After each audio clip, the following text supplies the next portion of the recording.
1984 by George Orwell. जब ये novel हमारे जहन में आता है तो हमारे जहन में एक और कॉन्सेप्ट भी आता है जिसको कहते हैं big brother is watching you. अब ये जो बिग ब्रदर है ये आपको देख रहा है आप जहाँ पर भी हैं। आपकी social life, political life, moral, ethical, religious life, personal life, private life, यहाँ तक कि आप जो सोचते हैं, जो आप करते हैं, कहाँ आप उठते बैठते हैं, कहाँ आप आते जाते हैं, कौन सा आपके दोस्त हैं, आपकी लव लाइफ क्या है, ये सारा कुछ जो है ये बिग ब्रदर देख रहा है। और ये यू कौन है? ये यू इस नॉवेल के अंदर एक कैरेक्टर है जिसको रिप्रेजेंट किया जा रहा है, स्मिथ उसका नाम है। लेकिन वो जिस सोसाइटी में ये नावल की सेटिंग है वो सारे लोग यू हैं। और अगर हम इसको यूनिवर्सलाइज करें तो पूरी दुनिया के जितने लोग हैं वो सारे के सारे इस जू में आते हैं। बिग ब्रदर उनको वॉच कर रहा होता है, उनको देख रहा होता है। अब ये बिग ब्रदर का कॉन्सेप्ट टोटली नेगेटिव कॉन्सेप्ट है या ये कुछ पॉजिटिव चीज़ें भी इसके अंदर हैं? हम इसके मीनिंग्स को कैसे ले सकते हैं? इसी को हमने समझना है कि ये बिग ब्रदर कैसे एक टोटलिटेरियनिज्म को लेके साथ चल रहा है, कैसे गवर्नमेंट जो है वो एक्सप्लॉइट करती है, कैसे जो टेक्नोलॉजी है उसका यूज़ किया जाता है। और जब हम ये समझेंगे तो हमें पता लगेगा कि ये जो नावल है 1984 ये एक यूटोपियन नावल है। और यूटोपियन नावल वो होता है जिसमें सारा कुछ जो होता है वो फ्रेगमेंटेड होता है, डिस्टर्ब होता है, डिस्ट्रॉयड होता है, ख़राब होता है, उसमें कुछ भी जो होता है वो खूबसूरत नहीं होता, उसमें सारा कुछ गड़बड़ होता है। तो ये इसी को आज समझना है। मेरे साथ जुड़े रहिएगा। मैं प्रोफेसर मुमताज़ अली। तो आइए चलते हैं जॉर्ज ऑरवेल से मिलते हैं और उनकी दुनिया में सफ़र करते हैं और उसके नावल को जानते हैं जो लिखा गया था 1948 में, लेकिन उसकी जो सेटिंग है वो है 1984 में। चूँकि यूटोपियन और जो डिस्टोपियन लिटरेचर होता है उसमें सेटिंग हमेशा फ्यूचर की रखी जाती है, तो इसके अंदर भी एक ऐसा ही है। और जब हम इस नावल की बात करते हैं तो हमें इसके अंदर कुछ कॉन्सेप्ट भी मिलते हैं जो आज भी उनके बारे में बात की जाती है। और ये जो नावल है इसका जो हीरो है वो है आपका एक करेक्टर जिसका नाम है स्मिथ। और वो जो स्मिथ करेक्टर है वो एक पार्टी है उसके अंदर, नावल के अंदर आपको दिखाई गई है, जिसकी सेटिंग है जो है वो ओशियाना एक जगह है जिसके अंदर ये समझ लें कि ये लंदन है, उसके अंदर ये इसकी सेटिंग रखी गई है। और उस दौर में जो आपके पास जो जर्मनी था वहाँ पर हिटलर की हुकूमत थी और जो आपका रूस था, रशिया, वहाँ पर जो है वो स्टालिन की हुकूमत थी। जैसे आसमान पे सूरज, ज़मीन पे हिटलर, तीसरी कोई चीज़ नहीं। आसमान पे सूरज, ज़मीन पे स्टालिन, तीसरी कोई चीज़ नहीं। अगर ये बात है तो इसका मतलब ये है कि ये टोटलिटेरियनिज़्म है, एक बंदा रूल कर रहा है और वो चाहता है कि जो कुछ भी उस सोसाइटी में वहाँ पर हो रहा है वो उसके कंट्रोल में हो, यहाँ तक कि लोगों की सोचें भी उसके कंट्रोल में हों।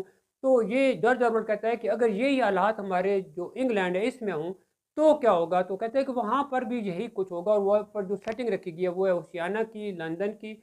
और इस सेटिंग के अंदर आपको दिखाया जा रहा है एक स्मिथ नाम का कैरेक्टर। स्मिथ जो है वहाँ पर एक पार्टी के लिए काम करता है जिसका नाम है इनर पार्टी। वहाँ 2 पार्टीज़ हैं, एक का नाम है इनर पार्टी और दूसरी का नाम है आउटर पार्टी। आउटर पार्टी जो है वो ब्रदरहुड की पार्टी है और उस वो अपोज़िशन में है इनर पार्टी के। इनर पार्टी के जो मेन कैरेक्टर्स हैं उनके अंदर आपको मिलेगा बिग ब्रदर और वो ही असल में इनर पार्टी है। Big brother he paragon of inner party है। और उसके हर जगह पूरे शहर में जगह जगह पोस्टर लगे हुए हैं जिस पर लिखा हुआ है कि big brother is watching you. अब वो सोसाइटी ऐसी है कि उसमें हर जगह पर लोगों को हर वक्त वॉच किया जा रहा है, देखा जा रहा है, ऑब्जर्व किया जा रहा है। जहाँ तक कि उनकी जो प्राइवेट लाइफ है वो भी ऑब्जर्व की जा रही है, वो सोचते क्या है ये भी ऑब्जर्व किया जा रहा है। और उन्होंने जो स्क्रीन्स हैं वो लगाई हुई हैं, घर में जो टीवी लगे हुए हैं, आप टीवी जो है उसको बंद नहीं कर सकते। बंद करेंगे तो आपके लिए वो मसाइल होंगे, आपको सज़ा मिलेगी। आप दोस्त नहीं बना सकते, आप प्यार नहीं कर सकते, आप कुछ लिख नहीं सकते, आप किताबें नहीं पढ़ सकते, आप अपनी मर्ज़ी से कुछ भी नहीं कर सकते। और इनर पार्टी का एक कैरेक्टर हमें दिखाया गया है जिसका नाम है स्मिथ। और जो एक दूसरी पार्टी है मैंने आपको बताया उसका नाम है ब्रदरहुड। ये दोनों हैं अपोजिशन में। अब वहाँ पर ऐसी सोसाइटी है कि दोस्त बनाना भी जो है वो जुर्म है और मोहब्बत करना भी जुर्म है। लेकिन ये जो एक बंदा है वहाँ पर उसके साथ एक और लड़की काम करती है, जूलिया।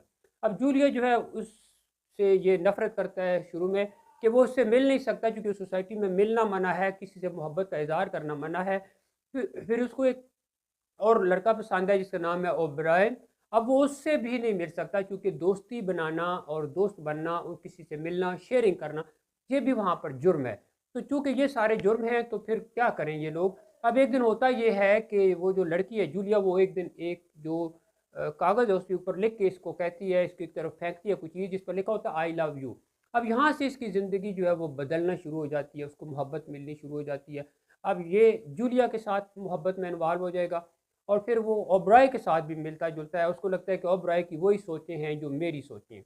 लेकिन ये जो इनर पार्टी है, इसकी जो है ना, इसके कुछ स्लोगन्स हैं। एक उसके अंदर है कि वार इज़ पीस। अब ये देखिए, ये कहते हैं कि वार इज़ पीस। अब इन लाइन से भी इनको एक्सप्लेनेशन की ज़रूरत नहीं है, ये सेल्फ एक्सप्लेनेटरी हैं कि कितनी नेगेटिव है ये अप्रोच जिसको टोटलिटेरियनिज्म कहते हैं। उनके लिए क्या था कि वार इज़ पीस, जंग ही है अमन। हमारे लिए फ्रीडम जो है वो, उसको आप उसकी बात ना करें, ये ही स्लेवरी है। और जो आपके पास इग्नोरेंस है वही आपकी स्ट्रेंथ है। फिर यहाँ पर आपको कुछ मिनिस्ट्रीज मिलेंगी जैसे गवर्नमेंट्स में होती हैं। यहाँ पर आपको मिलेगी मिनिस्ट्री ऑफ पीस जिसका ताल्लुक की वार से है और यूरेशिया, और उनको ये बताया जाता है कि यहाँ की पर वार चल रही है, यहाँ पर सारा कुछ गड़बड़ा, लोगों को पता भी नहीं है कि वार चल रही है लेकिन उनको बताया जाता है। फिर आपके पास मिनिस्ट्री ऑफ लव है। लव जो है वहाँ पर टॉर्चर किया जाता है बहुत ही ज़्यादा बुरी तरह। फिर आपके पास मिनिस्ट्री ऑफ प्लेंटी है और वहाँ पर स्टारवेशन है बहुत ज़्यादा। यानी तमाम जितनी भी मिनिस्ट्रीज़ है वहाँ पर टोटली नेगेटिव चीज़ें चल रही हैं। फिर आपके पास है मिनिस्ट्री ऑफ ट्रूथ, और वो जो मिनिस्ट्री ऑफ ट्रूथ है, मिनिस्ट्री ऑफ ट्रूथ के अंदर ये चलता है कि वो चीज़ों को, बातों को, हिस्ट्री को, उनको जो है ना डिस्टॉर्ट करते हैं और उनको ख़राब करते हैं। यानी वहाँ पर ना हिस्ट्री ऑफ ट्रूथ जो है वो लाई को कंसर्न है, लाई के साथ, झूठ के साथ। और ये जो हमारा करेक्टर है स्मिथ, ये उसी मिनिस्ट्री ऑफ ट्रूथ के अंदर काम करता है। अब इस नावल में एक और कॉन्सेप्ट भी जिसको कहते हैं 2 मिनट्स हिट। ये एक छोटी सी फिल्म है जो चलाई जाती है वहाँ पर उस इलाके में, जहाँ पर लोगों को, वो तमाम लोग जो इनर पार्टी के हैं, उन सबको ये फ़िल्म दिखाई जाती है और उस दौरान उनको ये शो करवाना होता है बोल के या अपने जेस्चर से, पोस्टर से, कि हम लोग जो है वो जो आउटर पार्टी के मेंबर हैं, जो हमारे अपोजिशन में, हम उनसे नफ़रत करते हैं। तो ये एक फ़िल्म चलाई जाती है थोड़ी देर के लिए और तमाम लोगों को ये फ़ील करवाना होता है, दूसरे सब लोगों को, बिग ब्रदर को, पूरी पार्टी के जो अपर वाले लोग हैं उनको। लेकिन एक दिन उस फिल्म के दौरान ये जो स्मिथ है वो भी होता है। स्मिथ इसी पार्टी का बंदा है, जूलिया को वर्कर है वो भी इसी पार्टी में है। तो वो ये नहीं शो करवा पाता, वो अंदर से रेबिलियस है, वो पार्टी के पॉलिसीज़ को अपोज करता है, उनसे नफ़रत करता है, उसको बिग ब्रदर से भी नफ़रत है। और ये बात जूलिया को समझ आ जाती है लेकिन जूलिया किसी को बताती नहीं है, लेकिन इसको डर होता है कि जूलिया बता देगी। लेकिन मैंने आपको पहले बताया है कि इसके और जूलिया के दरमियान मोहब्बत हो जाती है, लेकिन ये मोहब्बत मना है। अब होता क्या है इसके आगे चल के कि वो एक अपार्टमेंट ले लेते हैं, किसी भी तरह मैनेज कर लेते हैं, वहाँ ये रहना शुरू कर देते हैं। और जब ये वहाँ पर रह रहे होते हैं तो वो जो उसका मालिक होता है उस कमरे का, जिस घर में या जो जिस जगह इन्होंने ली हुई होती है, वहाँ पर ये होता है कि वो जो होता है वो उनको पता चल जाता है कि ये लोग तो इस काम में इन्वॉल्व हैं, ये मोहब्बत करते हैं, ये यहाँ रहते हैं। यहाँ तक कि इसने एक डायरी भी खरीदी हुई थी जिस पर वो अपनी इनर पार्टी का मेंबर होने के दौरान तमाम जो जुल्म थे, जो टेंशन, फ्रस्ट्रेशन, एंग्जाइटी, तजब्जब, जो उसको सारे खौफ थे, जो जो कुछ भी था, कि वो उसकी लाइफ जो है ना कितनी परेशान कुल लाइफ है, वो सारा कुछ लिखता था। और वहाँ डायरी खरीदना भी मना था, लिखना भी मना था, लेकिन ये काम करता था। फिर वो उसको जिस कमरे में वो रह रहा था उसका जो मालिक है वो ही इनको एक दिन पकड़वा लेता है। और ये इसको एक दिन, जो ओब्रायन जो इसने इसको बुलाया भी था, और ओब्रायन की लाइफ जो है वो बड़ी खूबसूरत थी, बड़ी लग्जरस लाइफ थी। स्मिथ को लगता था कि ओब्रायन जो है ना मेरी सोचों जैसी सोचें रखता है, मेरे जैसे इसके जो ख्यालात हैं, तो इसलिए वो उससे शेयरिंग करता रहता था। लेकिन उसको नहीं पता था कि ये सिपाही था। ये बुनियादी तौर पर जो बंदा तो ये इसी पार्टी का था, इनर पार्टी का ही, लेकिन ये पोज ये करता था कि ये भी इस पार्टी के ख़िलाफ़ है। और फिर वो बाद में जब ये पकड़ा जाता है तो इसको एक जगह लेके जाते हैं जहाँ पर इसको टॉर्चर करेंगे, मिनिस्ट्री ऑफ लव में, जहाँ पर टॉर्चर किया जाता है। अब वहाँ पर जो बंदा इससे पूछने आता है ना कि तुमने ये सारा कुछ क्यों किया, वही बंदा ओब्रायन होता है। तो अब इसको फील होता है कि ये तो स्पाई था, मैं तो इसके बारे में कुछ और सोचता रहा।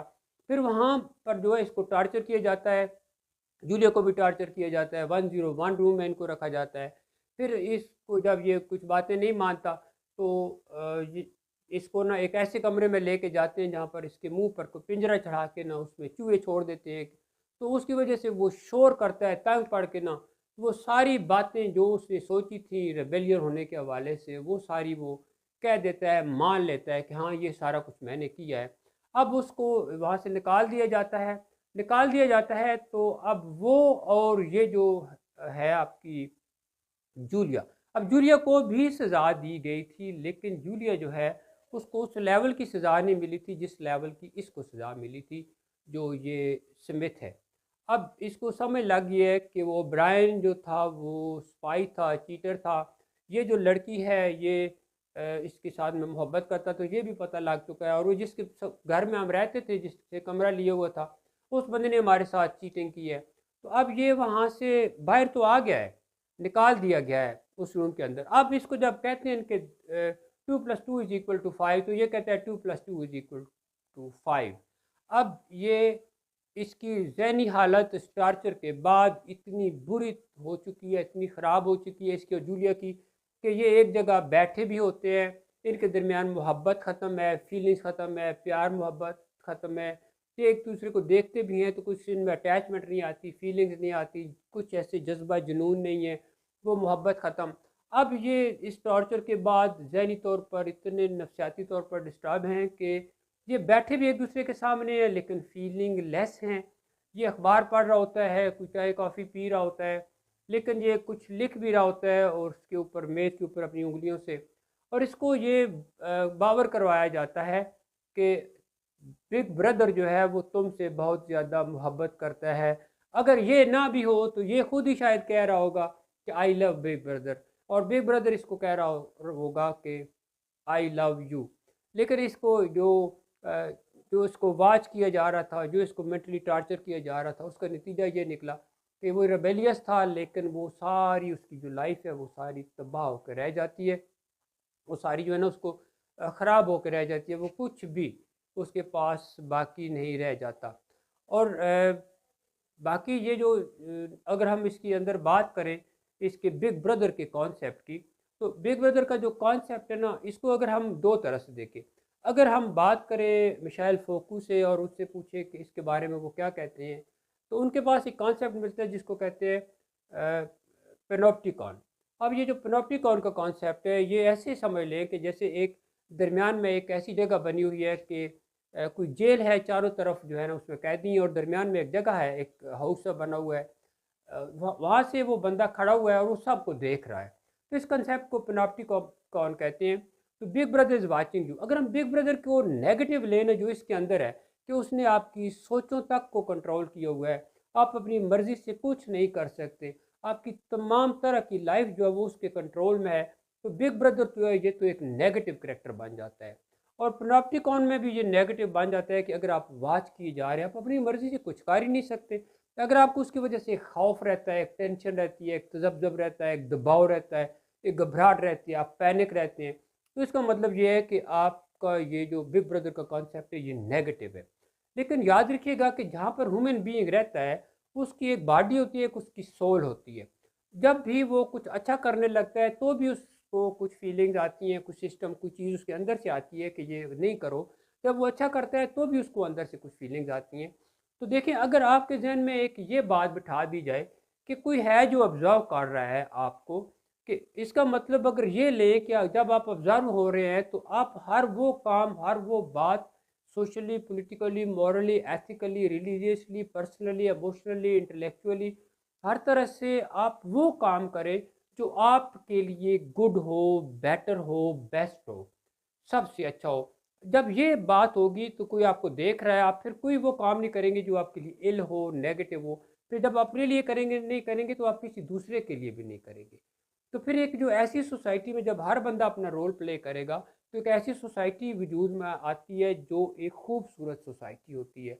और यही 1984 जो नावल है इसका एक पैगाम है कि एक ऐसी सोसाइटी हो जिसमें इस तरह के हालात ना हों। अगर बिग ब्रदर वाच कर रहा है तो इसका मतलब ये हो कि आपके अंदर पॉजिटिविटी आ रही है। हाँ, अगर आप उसकी वजह से डिस्टर्ब हो रहे हैं तो इसका मतलब ये है कि ये बिग ब्रदर जो है वो आपको वाच कर रहा है, लेकिन इसने आपकी जितनी लाइफ है उसको बर्बाद करके रख दिया। और अब अभी आप, ये तो एक नावल है ना, एक राइटर का विजन है, वो विजनरी है, उसने देखे 1948 में 1984 के जाके ले लिया।